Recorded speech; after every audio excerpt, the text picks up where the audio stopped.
Erev Tov Rabotai, we are continuing with our Mishna Yomi, Masechet Sheviit. We're up to Perek Bet Mishnah Tet. Today's Mishnah should be Leilu Nishmat Neria Ben Svilana Aranbai Menuchato Began Eden. Amen. We are continuing to discuss, Rabotai, the status of vegetables with regards to the laws of Sheviit and Maasrot. We spoke about how it depends on the year in which they were picked. Now, the Gemara in Masechet Rosh Hashanah, page 14a, based off a pasuk, it qualifies that this rule only applies when the vegetables are treated in the usual manner, meaning when they don't grow only on rainwater, but you water them also. The Mishnah now is going to discuss certain types of vegetables that are not watered regularly. Habitzalim asarisim, plants of onions that do not produce seeds. Saris literally means sterile. We're calling them sterile onions, right? Plants of onions that do not produce seed. Upola mitzli, and plants of Egyptian beans that you planted for eating. If you remember, we spoke in the previous Mishnah, Rabbi Shimon Shezuri said that when Egyptian beans are planted for seeds, the status is based on when they take root. But if you plant them for eating, they would have the same law as other vegetables, that the status goes by when you pick them. Even the Mishnah now is teaching us, even if you planted them for eating, their status can still change. How does it change? Which the owner did not water for 30 days before Rosh Hashanah. And the Mefarshim explained to us that it's common to stop watering these vegetables for a little time before you pick them so they can become dry and hard. They are tied according to the halakha of the previous year, even if they're picked after Rosh Hashanah. For example, let's say you planted them in the third year of the Shemitah cycle, but you picked them after Rosh Hashanah of the fourth year. We would consider them produce of the third year, and you would separate maaser ani, maaser from the poor, from these produce. And if they were planted, for example, in the sixth year, but you picked them in the seventh year, they would be allowed during Shemitah, meaning they would retain the Shemitah sanctity. They would not have the Shemitah sanctity because they are considered produce of the sixth year. And the Mefarshim explained to us the logic behind this, that usually the status of vegetables, we know it's based on the year in which they're picked. But the Mishnah here is telling us that this is only true when they were watered until the time when they were picked, because that extra water is what's making these vegetables different from other kinds of produce. But here the owner didn't water them. He didn't water the onions or beans for 30 days for Rosh Hashanah. So by doing this, he treats it like grains which grow only on rainwater. And therefore, by stopping to water them for 30 days for Rosh Hashanah, they now retain the status of that year, just like grain, not the year in which they were picked. And the Mefarshim do qualify it that this is only true for those kinds of vegetables that people stop watering sometime before they pick it, like the onions and the Egyptian beans. But most vegetables are watered until they're picked, and it would be unusual not to water them. Those vegetables always would have the status of the year when they were picked, even if they were not watered for 30 days. V'im lav, but if he did not stop watering them for 30 days for Rosh Hashanah, he went into the 30 days of Rosh Hashanah, Asurim b'Shviit, they would be forbidden during Shemitah, meaning they would retain Shemitah sanctity if they were picked during Shemitah, umitasrin l'shana haba, and they would be tithed, separated ma'asrot according to the law of the following year. Since he did not stop watering them, they have the same law as any other vegetable that you follow when it's picked. So again, for example, if you planted them in the third year but picked them in the fourth year, they would be considered produce of the fourth year, and you would separate maaser sheni and eat in Yerushalayim. V'shel bal, but the Mishnah again qualifies it. If these onions or Egyptian beans are growing in a moist field, for example, a field that has a valley and a field that's in a valley and absorbs a lot of rainwater and you don't have to water it often, then only if the owner did not water them for 2 watering periods are they considered produce of the previous year. We will explain what water periods are. But if he did water them, they have the status of the produce of the following year when they were picked. These are the words of Rabbi Meir. But the sages tell us, shalosh, they have the status of the previous year only if he did not water them for 3 watering periods. If he missed only 1 or 2 watering periods, they would have the status of the year after Rosh Hashanah when they were picked. And the Mefarshim explained to us, what's a watering period? A watering period is the amount of time that normally passes between waterings. For example, they're usually watered every 20 days, and they were not watered for 40 days, right? The Tefillah does tell us 2 watering periods is longer than 30 days.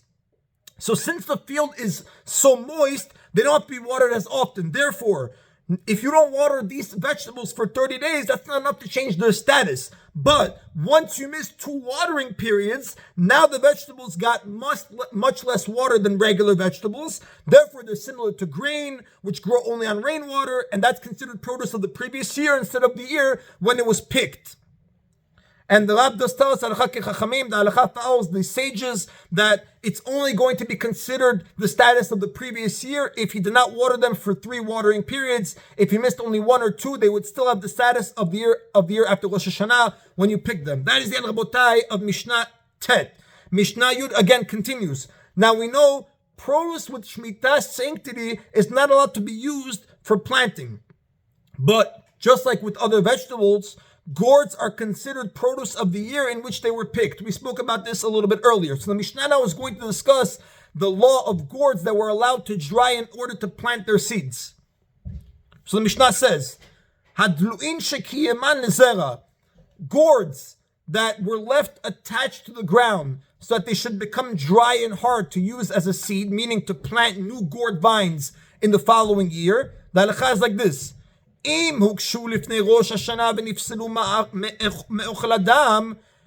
they became hard before Rosh Hashanah of the 7th year and they were unfit for people to eat at that time, mutar lekaiman b'shviit, you are allowed to put them away during Shemitah in order to plant their seeds. Why? Because since they became hard and they became unfit for eating before Shemitah started, they're considered produce of the 6th year, which does not have any sanctity of Shemitah. Therefore, they can be used for planting. And the Mefarshim explained to us, they quote the Chazon Ish, that once these gourds are totally dry, they're not going to grow any further. Therefore, we see them as if they're no longer attached to the ground. So even if they were actually picked the following year after Rosh Hashanah, which is Shemitah year, it's still considered as if they were already picked in the 6th year. Vimlav, but if they did not become hard before Rosh Hashanah of the 7th year, asur lekaiman b'shviit, you would not be allowed to put them away during Shemitah in order to plant seeds. Why? Since they were fit to be eaten when Shemitah started, they have Shemitah sanctity, therefore their seeds cannot be planted. Hatmarot shelen asurot b'shviit, buds of gourds are always forbidden during Shemitah. We have to treat them with Shemitah sanctity, even if they became hard before Rosh Hashanah. And the Tosfot Yom Tov tells us that buds appear to be edible even after they hardened and are no longer actually edible. They still have that appearance. So since buds can easily be confused with edible ones, these kinds of buds that are hard and not edible, they can be confused with edible ones. The Chachamim decreed that buds have to be treated with the sanctity of Shemitah if they're picked on Shemitah, even if they became hard before the Shemitah. Now, the Mishnah continues to discuss the Torah does not prohibit watering a field during Shemitah, but in many situations, midrabanan it's asur. And the Mishnah is going to discuss how far this Rabbanan goes. Umarbitzin be'afar lavan, we are allowed to, we can water soil of a grain field. Literally, again, we said afar lavan is white soil, a field of grain or vegetables. They don't have the shadow like we spoke about, but trees are not allowed to be watered. Now, the Mefarshim point out to us that usually, you're only allowed to work in a field during Shemitah year to prevent a loss. But the Chachamim were lenient with watering grain fields, and they allowed it until the very end of the 6th year, so that the grain that grew during the 6th year can continue growing during Shemitah.